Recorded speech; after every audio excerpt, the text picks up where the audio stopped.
శ్రీ గురుభ్యో నమ.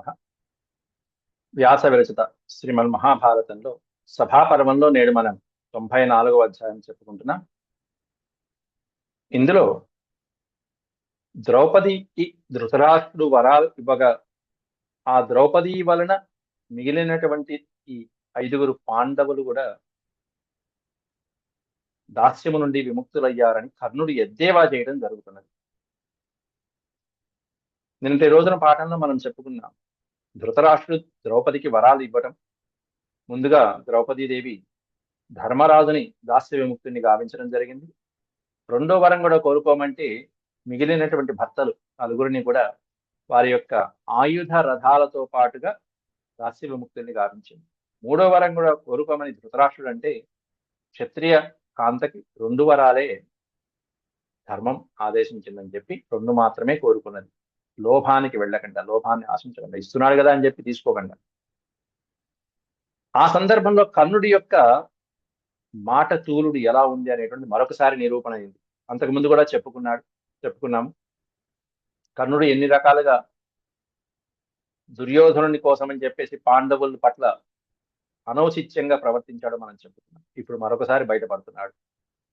ఆ తర్వాత భీముడు క్రోధావేశాలతో ఊగిపోవటము, అర్జునుడు ధర్మరాజు శాంతింప చేయటము జరుగుతున్నది. అది ఈ అధ్యాయంలో ముఖ్యమైనటువంటి అంశంగా వివరించారు వ్యాసుల వారు. ముందుగా భగవత్ స్మరణ చేసుకుని ప్రారంభించుకుందాం. ఓం శుక్లాంబరధరం విష్ణుం శశివర్ణం చతుర్భుజం ప్రసన్నవదనం ధ్యాయేత్ సర్వవిఘ్నోపశాంతయే. వ్యాసం వసిష్ఠనప్తారం శక్తేః పౌత్రమకల్మషం పరాశరాత్మజం వందే సుఖతాతం తపోనిధిం. వ్యాసాయ విష్ణురూపాయ వ్యాసరూపాయ విష్ణవే నమో వై బ్రహ్మనిధయే వాసిష్ఠాయ నమో నమః.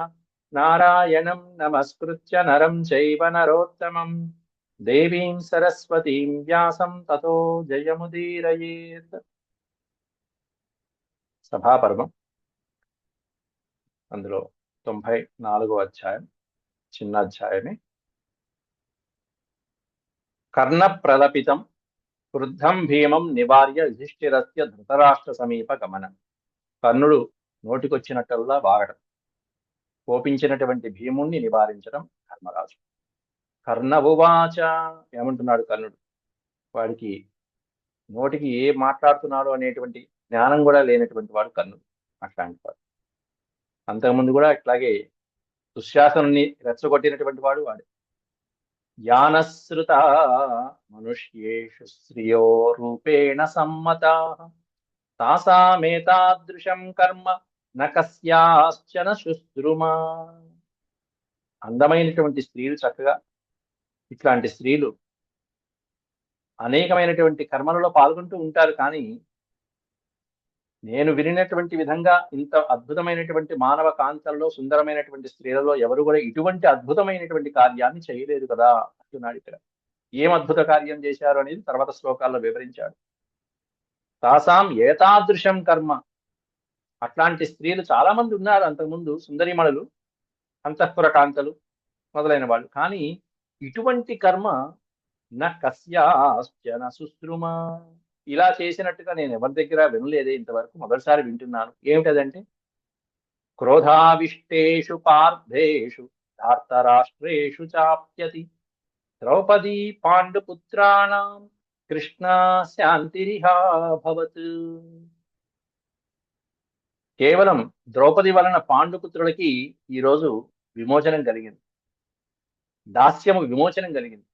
దాస్యులుగా ఉన్నటువంటి వాళ్ళు దాసజనంగా ఉన్నటువంటి వాళ్ళు కాస్త వాళ్ళకి విముక్తి కలిగింది. ఇప్పటిదాకా ఎంతో కోపంతో ఉన్నటువంటి, ఒకళ్ళ మీద ఒకళ్ళు కోపంతో ఉన్నటువంటి కౌరవ పాండవులు క్రోధావిష్టేషు పార్థేషు ధార్త రాష్ట్రేషు చాప్యతి, ఆ కౌరవుల పట్ల ఎంతో క్రోధాన్ని ప్రదర్శిస్తున్నటువంటి ఈ పాండవులు ఈరోజు ద్రౌపది మూలంకంగా, ద్రౌపది వలన, ద్రౌపదీ పాండుపుత్రాణం కృష్ణాం శాంతిరిహా భవత్, ఆ కోపాన్ని శాంతించడానికి కారణం ఎవరంటే స్త్రీ కారణంగా. ఈ స్త్రీ కారణంగా, ఈవిడి కారణంగా వాళ్ళ కోపము శాంతించింది. అంతేకాకుండా వాళ్ళకి దాస్య విముక్తి కలిగింది. అప్లవేంభసి ఎట్లా కలిగింది అంటే, కష్టాలలో ఉన్నటువంటి సమయంలో అలా ఆదుకునేటువంటి మహాపురుషులు ఎవరైనా వస్తే ఎట్లా ఉంటుందంటే, సముద్రంలో ఈదలేక ఎటో కొట్టుకుపోతున్నటువంటి వాళ్ళకి ఒక నావ దొరికితే ఎలా ఉంటుందో, అట్లా కష్టాల్లో ఉన్నటువంటి వీళ్ళకి ద్రౌపది ఒక నావలాగా సహాయపడింది అని వర్ణిస్తున్నాడు కర్ణుడు. అప్లవేంభసి మగ్నానాం అప్రతిష్ఠే నిమజ్జతాం పాంచాలీ పాండుపుత్రాణం నౌరేషాం పారగా భవత్ పారగా అభవత్ అంటున్నారు. ఎంతో కష్టాలలో వాళ్ళ సంపదలు కోల్పోయారు, రాజ్యాన్ని కోల్పోయారు. అట్లాంటి ఆ పాండవులని చివరికి వాళ్ళకి వాళ్ళే కోల్పోయి, రాజ్యం కోల్పోయి రాజులుగా నుంచి దాస్యులుగా అయిపోయినాయి. దాస్యభావాన్ని పొందినటువంటి పాండవుల్ని శాంతపరిచి, ఎలాంటి ఆధారాలు లేకుండా ఉన్నటువంటి వాళ్ళకి ఒక ఆధారం అనేటువంటిది కల్పించి, కష్టాలలో ఉన్నటువంటి అగాధంలో కూరుకుపోతుడు సాగరంలో నిమగ్నమైపోతున్నటువంటి మునిగిపోతున్నటువంటి వాళ్ళని ఒక నావలాగా ఉద్ధరించింది ఈవిడ. పాంచాలి పాండుపుత్రాణం నౌరేషాం అన్నారు, ఒక నౌకలాగా. ఎందుకంటే వాళ్ళు మునిగిపోతున్నారు. అప్లవేంభసి మగ్నాన, అలా సముద్రం, కష్టాలనేటువంటి సముద్రంలో కూరుకుపోతున్నటువంటి వాళ్ళని కాస్త అలా నౌకలాగా ఉద్ధరించింది ఈ పాంచాలి. కాబట్టి ఎంత గొప్ప, ఇట్లాంటి స్త్రీలు ఈ విధమైనటువంటి కార్యాలు చేసినట్టుగా ఇంతకు ముందు ఎప్పుడు వినలేదు అన్నట్టుగా పాంచాలని పొగుడుతున్నట్టుగా పాండవుల్ని ఎద్దేవా చేస్తున్నాడు ఇక్కడ ఈ కర్ణుడి యొక్క అంతరార్థం అది. అంటే ఈ 5గురు పాండవులు ఇప్పుడు ఎవరి ఉద్ధరణ వల్ల కలిగాలి అంటే, ఒక స్త్రీ ఉద్ధరణ వల్ల మీరు ఈ విధంగా బయటపడ్డారా అన్నట్టుగా ఎద్దేవా చేయడం కర్ణుడికి ఆనందకరమైంది. అది దుర్యోధనుడికి కూడా ఇష్టం కాబట్టి కర్ణుడు ఈ విధంగా చేస్తూ ఉంటాడు. అది ముఖ్యంగా. వైశంపాయన ఉవాచ తద్వై శ్రుత్వా భీం. అంతేకాకుండా ఇలాంటి పుల్లలు ఎప్పుడైనా పెట్టారు అంటే, ఇలాంటి మాటలు వినగానే ఎదురుకుండా బుద్ధిమంతుడైనటువంటి వాళ్ళు కూడా ఒక్కోసారి వివేకం కోల్పోతారు. ఎవరు వివేకం కోల్పోతారంటే, ఈ 5గురు పాండవులు వివేకవంతులే, కానీ ఒక్కడు మాత్రం ఆవేశపరుడున్నాడు, వాడు వివేకం కోల్పోయాడు. అట్లా 5గురు ఒక దోవలో ఒకే రకంగా ఉంటే పర్వాలేదు, కానీ అవతల శత్రువు పన్నినటువంటి పన్నాగాలకి ఏ ఒక్కడైనా చెలించాడా, శత్రువు పన్నిన పన్నాగం సక్సెస్ఫుల్ అయినట్టు, శత్రువు పన్నినటువంటి పన్నాగం విజయం సాధించినట్టే లెక్క. అలాగే వాడు అనుకున్నట్టుగానే ఇక్కడ భీమసేనుడు రెచ్చిపోతున్నాడు. నిజమే కదా అనుకునేట్టుగా వాడి మాటలు ఉన్నాయి, కర్ణుడి మాటలు. ఆ కర్ణుడి మాటల వలలో పడ్డాడు భీమసేనుడు. తద్వై శ్రుత్వా భీమసేన కురు మధ్యేత్యమర్షణ స్త్రీగతి పాండుపుత్రాణం ఇత్యువాచ సుదుర్మన. సుదుర్మన దుర్మార్గుడైనటువంటి ఆ కర్ణుడు పలికినటువంటి మాటలు ఏమంటున్నాడు? స్త్రీగతి పాండుపుత్రాణం. ఈ పాండు మహారాజు యొక్క కుమారుడైన పంచపాండవులు ఐదుకి ఎవరు గతి అయ్యారు? చివరికి ఒక స్త్రీ గతి అయింది. ద్రౌపదే లేకపోయి ఉంటే వీళ్ళ పరిస్థితి ఏమయ్యేది పాటికి అని ఇక ప్రపంచంలో అందరూ అనుకునేట్టుగా జరిగింది అని కర్ణుడు మొట్టమొదట ఒక బీజం వేశాడు, విషబీజం వేశాడు. తద్వై శ్రుత్వా, ఆ మాట విని భీమసేనుడు కురు మధ్యే అత్యమర్షణ, కౌరవుల మధ్యలో కోపించినటువంటి వాడే ఈ విధంగా అంటున్నాడు. భీమ ఉవాచ, భీమసేనుడు అంటున్నాడు, త్రీణి జ్యోతిం. అర్జునుడితో, అవును నిజమే కదా, ఇట్లా పరపురుషుడు ముట్టుకున్నటువంటి స్త్రీని మనం గ్రహించవచ్చా అనే దురాలోచన చేశాడు. దుర్మార్గపు ఆలోచనలోకి వెళ్ళిపోయింది, కుటిలమైన ఆలోచనలోకి వెళ్ళిపోయింది భీమసేనుడి యొక్క ఆ కోపం, ఆవేశంగా. దుశ్శాసనను ముట్టుకున్నాడు కదా, మరి ఆ ద్రౌపదికి పుట్టినటువంటి సంతానం సత్సంతానం అవుతుందా కాదా అనేటువంటి సందేహాన్ని లేవనెత్తుతున్నాడు ఇక్కడ భీమసేనుడు. అంటే ఎంత బుద్ధి వక్రింపజేశాడు చూడండి కర్ణుడి యొక్క మాటలు. దానికి తర్వాత అర్జునుడు చక్కటి సమాధానాలు చెప్తాడు. అవి ముందు భీముడు అంటున్నటువంటి పాటలు. త్రీణి జ్యోతింషి పురుష ఇది వై దేవలో బ్రవీత్ అపత్యం కర్మ విద్యా చయత సృష్ట్యా సృష్టా ప్రజాస్తతః. దేవలుడు అనేటువంటి మహానుభావుడు, అనేకమైనటువంటి ధర్మశాస్త్రాదులన్నీ చదివినటువంటి వాళ్ళ పాండవులందరూ కూడా అసలైనటువంటి ఆ ప్రధానమైనటువంటి ధర్మ సూక్ష్మాలు చెప్తూ అక్కడ త్రీణి జ్యోతింషి పురుష అంటున్నాడు. అక్కడ పురుషులకి మూడు ప్రధానమైనటువంటి మూడు రకాలైనటువంటి జ్యోతులు ఉంటాయిట. ఏమిటి అంటే ఒకటి సంతానం అనేటువంటి జ్యోతి, కర్మ అనేటువంటి జ్యోతి, జ్ఞానం అనేటువంటి ఈ 3 జ్యోతులు ప్రతి పురుషుడికి ఉంటాయి. ఈ జ్యోతిలో ఆధారంగా చేసుకుని మానవుడు, పురుషుడు అనేటువంటి వాడు చక్కగా సంతానాన్ని పొందుతాడు. భార్య వలన మంచి సత్కర్మలు ఆచరిస్తూ ఉంటాడు. యజ్ఞయాగాదులు మంచి కర్మలు ఆచరిస్తూ ఉంటాడు. మంచి పాండిత్యాన్ని, జ్ఞానాన్ని పొంది కుటుంబాన్ని వృద్ధి చేసుకుంటాడు. లేకపోతే చక్కగా పొందవలసిన మోక్ష మార్గానికి, భక్తి మార్గానికి వెళ్ళి మోక్షాన్ని సంపాదిస్తూ ఉంటాడు. నలుగురి సహాయపడుతూ ఉంటాడు. ఇట్లా ఈ 3 రకాలైనటువంటి జ్యోతులు పురుషుడికి ఉంటాయి. పైగా ఈ 3 కూడా, ఈ మూడింటి నుండే సమస్తమైనటువంటి ప్రజోత్పత్తి కలుగుతూ ఉంటుంది. సృష్టాః ప్రజాస్తతః అన్నారు అక్కడ.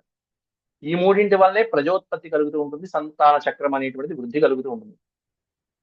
అపత్యం అనేటువంటి అమేధ్యే వై గతప్రామే శూన్యే జ్ఞాతిభిరుహితే దేహే త్రితయ దేహే త్రితయమేవైతత్ పురుషస్యోపయుజ్యతే అంటున్నాడు అక్కడ. అంటే ఈ 3 కూడా ఎప్పుడు ఉపయోగపడతాయి? పైన చెప్పినటువంటి ఈ అపత్యం గాని, కర్మ గాని, విద్యలు గాని ఇవన్నీ ఎప్పుడు ఉపయోగపడతాయంటే గత ప్రామే శూన్యే జ్ఞాతిభిరుంజితే. ఈ దేహం అనేటువంటిది శూన్యం అయిపోయిన తర్వాత, దేహం నశించిన తర్వాత, బంధువులు, జ్ఞాతులు మొదలైనటువంటి వాళ్ళందరూ మనల్ని విడిచిపెట్టేసిన తర్వాత, వాళ్ళందరినీ విడిచిపెట్టేసి మనం మరణ దశకు వచ్చి మనం పైన ఊర్ధ్వలోకాలకి ఈ శరీరం పయనిస్తూ ఉన్నప్పుడు దేహే త్రితయమేవైతే తత్పురుషస్య ఉపయుజ్యతే. అప్పుడు ఆ పైకి వెళ్ళేటువంటి ఆ దేహానికి అద్భుతమైనటువంటి ఈ 3 ఉపయోగపడతాయట. ఈ జ్ఞానాదులైనటువంటి ఈ 3 జ్యోతులు పరలోకగతుడైనటువంటి పురుషుడికి ఉపయోగపడుతుంటాయి. అంతేగాని మరి ఒకటి ఏమిటంటే సంతానం. అపత్యం అంటే సంతానం. ఆ సంతానం ఎప్పుడు ఉపయోగపడుతుంది? నువ్వు పైకి వెళ్ళిన తర్వాత ఇదిగో వీడి శ్రాద్ధ కర్మలు చేయడానికి, నీకు ఏదైనా ఆహారం పెట్టడానికి, కాస్త నీళ్లు పోయడానికి ఈ సంతానం అనేది ఉపయోగపడుతుంది. రెండో జ్యోతి ఏంటి వాళ్ళు చెప్పింది? భీష్ముడు కర్మ. నువ్వు చేసుకున్నటువంటి పుణ్యకర్మలు పైలోకాలకి యొక్క ఫలితాలుగా ఉపయోగపడతాయి. మూడోది ఏంటంటే విద్య, జ్ఞానం. ఆ జ్ఞానం అనేటువంటిది, ఆ పాండిత్యం అనేటువంటిది ఉన్నది అంటే శరీరం నశించినా దానికి సంబంధించిన కీర్తి శాశ్వతంగా ఉంటుంది. పాండిత్యం అనే శరీరం కలిగినటువంటి కీర్తి వేరు. ఉదాహరణకి కవులున్నారు, వాల్మీకి మహర్షి, వ్యాసులు మొదలైనటువంటి వాళ్ళు ఉన్నారు. ఆ శరీరాలు ఉన్నాయా? వాల్మీకి ఉన్నాడా? కాళిదాసు ఉన్నాడా? భారవి ఉన్నాడా? ఎవరు లేరు. నన్నయ్య తిక్కన ఉన్నారా? లేరు. కానీ వాళ్ళ గురించి ఇప్పటికీ మనం చెప్పుకుంటున్నామంటే ఆ కవుల యొక్క శరీరాలు కీర్తి శరీరాలు. పాండిత్యం అనేటువంటి శరీరంతో ప్రకాశిస్తూనే ఉంది ఇప్పుడు మన మధ్యలో ఆ శరీరాలు. ఇలా చదువుకుంటున్నామంటే. కాబట్టి ఆ శరీరాలు వేరు. కాబట్టి పరలోకగతుడైనటువంటి శరీరాలకి ఈ 3 ఆలంబన. ఈ 3 ఉపయోగపడతాయి ఆ పురుషుడికి. కాబట్టి తన్నో జ్యోతిరభిహతం దారాణమభిమర్శనాత్ ధనంజయ కథం స్విత్స్యాత్ అభిమృష్టజం. అట్లాంటిది సంతానం అనేటువంటిది చాలా ఉత్తమమైనటువంటిది కదా. మరి ధర్మపత్ని అయినటువంటి మన ద్రౌపది శరీరాన్ని బలాత్కారంగా ఆ దుర్మార్గుడు దుశ్శాసనుడు స్పృశించాడు, అపవిత్రం చేశాడు వాడు. కాబట్టి అపవిత్రం గావించబడినటువంటి ద్రౌపది యొక్క శరీరంతో పుట్టినటువంటి మన సంతానం అనేటువంటి జ్యోతి నశించినట్టేనా? మరి ఆ సంతానం మనకి పనికొస్తుందా? ఈ ధర్మ సూక్ష్మం నాకు చెప్పు కాస్త. పరమ పురుషుడి చేత స్పృశించబడినటువంటి స్త్రీ వలన కలిగినటువంటి సంతానం పనికొస్తుందా రాదా? ఇది చూడండి ఎంత ధర్మ సూక్ష్మం. స్పృశిస్తే చాలట ఆ సంతానానికి విలువ ఉంటుందా లేదా? ధనంజయ కథం స్విత్స్యాత్ అభిమృష్టజం. పరపురుషుడి చేత తాకబడినటువంటి స్త్రీ యొక్క సంతానం పనికొస్తుందా రాదా? ఇది ఆ సంతానం, భీముడి యొక్క సందేహం. అప్పుడు అర్జునవువాచ, ఏమిటన్నా తప్పు మాట్లాడుతున్నావు? నీ నోటి వెంట రావాల్సిన మాటలేనా? ఆ దుర్మార్గుడి యొక్క మాటలకి నీ మనసు ఈ విధంగా కలుషితమైపోయింది. ద్రౌపది ఎంత పతివ్రత అంటూ చక్కగా వక్కాణిస్తున్నాడు అర్జునుడు. నచైవోక్త నచానుక్త హీనత పరుషా గిరః భారత ప్రతిజల్పంతి సదాతు ఉత్తమ పూరుషాః. అన్నయ్య, ద్రౌపది పట్ల నువ్వు అలా మాట్లాడవచ్చా? అసలు ఎంత పతివ్రత ఆవిడ. మహాపురుషులైనటువంటి వాళ్ళు కొన్ని కొన్ని సందర్భాల్లో ఈ విధంగా మౌనం వహిస్తారు. అంటే ధర్మరాజును వెనకేసుకొస్తున్నాడు ఇక్కడ. ఈ విధమైనటువంటి సంఘటనలు జరిగినా కూడా ధర్మరాజు మౌనంగా ఉన్నాడు అంటే, ఎప్పుడు మౌనంగా ఉంటారు పండితులు? పండితులు ఎప్పుడు మౌనంగా ఉంటారు? ఎదురుకుండా వాడు మూర్ఖుడైనప్పుడు మౌనంగా ఉంటాడు. ప్రజల్ప ప్రజల్ ప్రతిజల్పంతి సదా, ప్రతిజల్పంతి, విపరీతంగా పరుషమైనటువంటి మాటలు మూర్ఖుడైనటువంటి వాడు మాట్లాడుతూ ఉన్నప్పుడు అప్పుడు మౌనంగా ఉంటాడు ఎప్పుడు కూడా. అర్జునుడు చక్కగా భీముడికి ఎప్పుడు నచ్చజెప్తూ ఉంటాడు. నీచ పురుషులు చెప్పినటువంటి దుర్మార్గపు మాటలు విని నువ్వు ఈ విధంగా క్రోధం తెచ్చుకో మాకు.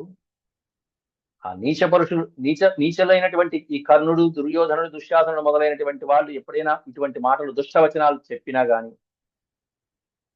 లేకపోతే చెప్పని వాటికి కానీ శ్రేష్టమైనటువంటి పురుషులు ఎప్పుడూ కూడా ఉత్తరం చెప్పరు, ప్రత్యుత్తరం సమాధానం చెప్పరు, అసలు చెప్పరు, మౌనంగా ఉంటారు అంతే. ఇది సత్పురుషుల యొక్క లక్షణం అన్నయ్య. కానీ వాళ్ళు ఏం చేస్తూ ఉంటారు? మాట్లాడరు, కానీ ప్రతిక్రియ చేయడానికి ఆలోచిస్తూ ఉంటారు. వీటికి తగిన విధంగా ఏం చేస్తే బాగుంటుంది తర్వాత అని ఆలోచిస్తూ ఉంటారు. సత్పురుషుల యొక్క ప్రతిక్రియ చేయడానికి అనేక రకాల ఉపాయాలు తెలిసి ఉంటాయి వాళ్ళకి. ఆ తెలిసినవి ఆలోచిస్తూ ఉంటారు. ఇతరుల ఉపకారాలు ఏవైతే ఉంటాయో ఆ ఉపకారాన్ని స్మరిస్తూ ఉంటారు. వాళ్ళు మనకి ఏం ఉపకారం చేశారు? వీడు దుర్యోధన తప్పు చేశాడు, కానీ వీళ్ళ నాన్న మనకు ఉపకారే కాదా? వీళ్ళ బంధువులు ఉపకారం చేశారా లేదా? ఆ ఉపకారాన్ని స్మరిస్తూ ఉంటారు, వీడి అపకారాన్ని విస్మరిస్తూ ఉంటారు. ఇది సత్పురుషుల యొక్క లక్షణం. జనం సహజంగా ఆ విషయాలు చెప్తున్నాడు ఇక్కడ అర్జునుడు చాలా సంతోషంగా భీమసేనుని శాంతింపజేయడానికి. స్మరంతి సుకృతాన్యేవ నవైరాణి కృతాన్యపి సంతః ప్రతి విజానంతో లబ్ధ సంభావన స్వయం అన్నాడు ఇక్కడ. ఇంకొకటి, ఆ విధంగా రెచ్చిపోవడానికి కూడా ఇప్పుడు దాసులుగా ఉన్నారు. దాసులుగా ఉన్నప్పుడు ఈ విధంగా క్రోధావేశాలు పనికిరాదు. ఎప్పుడు మహానుభావుల లక్షణం ఏంటంటే స్మరంతి సుకృతాన్యేవ. సుకృతములు అంటే పుణ్యములు. ఎదుటి వాళ్ళు చేసినటువంటి ఉపకారాలు ఏవైతే ఉంటాయో ఆ ఉపకారాన్ని స్మరిస్తూ ఉంటారే గాని ఎదుటివాడిలో ఉన్నటువంటి వైరభావాలని స్మరించరు. వైరాణి కృతాన్యపి న స్మరంతి. వాళ్ళు చేసినటువంటి వైరము, దుష్కార్యములను స్మరించరు. ఇది మహాపురుషుల లక్షణం కాదు. ఆ బుర్రలోంచి తీసేస్తారు. మంచి ఏదైనా ఉంటే అది గుర్తుపెట్టుకుంటారు. సంతః ప్రతి విజానంతో. సంతః అది సత్పురుషుల యొక్క లక్షణం. అప్పుడు భీముడు అంటున్నాడు, భీమ ఉవాచ. వాడి కోపం ఇంకా తగ్గల. ఏమంటున్నాడు చూడండి. ఇహైవైతానహం సర్వాన్ హన్మి శత్రూన్ సమాగతాన్ అధ నిష్క్రమ్య రాజేంద్ర సమూలాన్ హన్మి భారత. ధర్మరాజుతో అంటున్నాడు, అన్నయ్య నువ్వు ఒక్కసారి ఆర్డర్ ఇవ్వు. నువ్వు ఆజ్ఞాపించావంటే ఇక్కడికి ఇప్పుడిప్పుడే వీళ్ళందరినీ సంహరించేస్తాను. వీళ్ళని కాదు, వీళ్ళ బంధువుల్ని, వీళ్ళ వెనకాల ఉన్న మోకతో పాటుగా సంహరించేస్తాను బయటికి వెళ్ళి. ఇహైవైతాన్ అహం సర్వాన్ హన్మి. హన్మి అంటే సంహరిస్తాను, చంపేస్తాను. ఎవరిని? శత్రువున్ సమాగతాన్. ఇక్కడ వీడితో పాటు వచ్చిన శత్రువులందరినీ సంహరించేస్తాను. అథ నిష్క్రమ్య. బయటికి వెళ్ళి వీటితో పాటు వంతపాడేటువంటి రాజులు ఎవరైతే ఉన్నారో రాజేంద్ర సమూలాన్, సమస్తమైన రాజులని కూడా హన్మి భారత, వాళ్ళందరినీ సంహరించేస్తానన్నయ్యా. కిమ్నో వివదితే నేహ. ఇక్కడ మాటలు ఎందుకు ఈ పిచ్చి వాళ్ళతో, ఈ దుర్యోధనుడితో, దుశ్శాసనుడితో, కర్ణుడి మాటలు, వీళ్ళ మాటలు మనం పట్టం ఏమిటి? కిమ్నో వివదితేన ఇహ. ఇహ అంటే ఇక్కడ. కిముక్తేన చ భారత. వాళ్ళతో మాటలేంటి? వాళ్ళ మాటలు మనం పడేదేమి? అద్వైవైతాన్ హన్మి హన్మీహ ప్రసాది పృథివీమిమాం. కాబట్టి ఇప్పుడే వాళ్ళందరినీ నేను సంహరించేస్తాను. సంహరించిన తర్వాత ప్రసాది పృథివీమిమాం. ప్రసాది అంటే శాసించు, పరిపాలించు. వీళ్ళని సంహరించిన మరుక్షణంలోనే మొత్తం భూమండలం అంతా నీ చేతికి వస్తుంది అన్నయ్య. ఈ భూమండలాన్ని నువ్వు నిరాటంకంగా, నిరంకుశంగా పరిపాలించవచ్చు అంటూ ధర్మరాజుతో భీముడు అంటున్నాడు. ఈ విధంగా భీముడు ఆవేశంగా అనేటప్పటికీ ఇత్యుక్త్వా భీమసేనస్తు కనిష్ఠై భ్రాతృభిः సహ.